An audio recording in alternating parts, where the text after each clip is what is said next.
ഇങ്ങനെ ഒരു കുഞ്ഞൻ ദോശ നിങ്ങൾ കഴിച്ചിട്ടുണ്ടോ? ഇതൊരു വെറൈറ്റി ദോശയാണ് കേട്ടോ. ഇത് ചുട്ടെടുക്കുന്നത് എങ്ങനെയാണെന്ന് വെച്ചാൽ സാധാ ദോശമാവ് തന്നെയാണ്.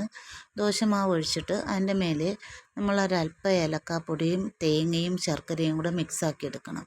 മിക്സാക്കി എടുത്തിട്ട് ആ മിക്സും കൂടെ ഇതിൻ്റെ മേലെ ഇതുപോലെ ചെറുതായിട്ടൊന്ന് വിതറിയിട്ട് അതിൻ്റെ മേലെ വീണ്ടും ദോശമാവ് വളരെ കനം കുറച്ച് നമ്മൾ വിതറിയ തേങ്ങയും ശർക്കരയൊന്നും പുറത്ത് വരാത്ത വിധത്തിലൊന്ന് മാവ് കൊണ്ട് ഫില്ല് ചെയ്ത് വെക്കണം.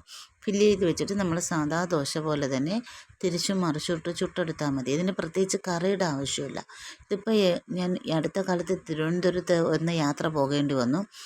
അപ്പോൾ ബ്രേക്ക്ഫാസ്റ്റ് കഴിക്കാനായിട്ടൊരു കടയിൽ കയറിയതാണ്. കുറച്ച് ലേറ്റായിപ്പോയി. അപ്പോൾ അവിടെ ഉണ്ടായിരുന്നത് ഇത് മാത്രമാണ്. അങ്ങനെയാണ് അവർ കൊണ്ടു തന്ന. ഒരെണ്ണത്തിന് 20 രൂപയാണ് അവർ ഈടാക്കിയത്.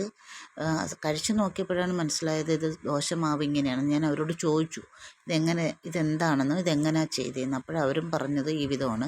പക്ഷെ അന്ന് തന്നതിൽ ഏലക്കാപ്പൊടി ഉണ്ടായിരുന്നില്ല. ഞാൻ വീട്ടിൽ വന്നിട്ട് ചെയ്തപ്പോൾ അതിൽ കുറച്ച് ഏലക്കാപ്പൊടിയും കൂടെ ചേർത്തു. പിന്നെ കുട്ടികൾക്ക് കൊടുക്കുമ്പോഴാണെങ്കിൽ അല്പം നെയ്യും കൂടെ ചേർത്ത് നമുക്ക് തയ്യാറാക്കാം കേട്ടോ. ഇതിൽ ഏറ്റവും വലിയ ഗുണം നമുക്ക് മക്കൾക്ക് ടിഫിൻ കൊടുത്തുവിടാം. പെട്ടെന്ന് തയ്യാറാക്കി എടുക്കാൻ പറ്റും. ഇത് കഴിക്കാൻ കറിയുടെ ആവശ്യവുമില്ല. അത് ഗോതമ്പ് മാവ് കഴിക്കാത്ത കുട്ടികളും ഇതിലെ ദോശ കഴിച്ചോളും. കാരണം മധുരമാണല്ലോ. അതുകൊണ്ട് എളുപ്പത്തിൽ തയ്യാറാക്കാം, നമുക്ക് കൊടുത്തുവിടാനും എളുപ്പമാണ്. അതുകൊണ്ട് ഒരു ദിവസം നിങ്ങൾ ടിഫിൻ ഇങ്ങനെ ആക്കി ഒന്ന് കൊടുത്തു വിട്ട് നോക്കൂ.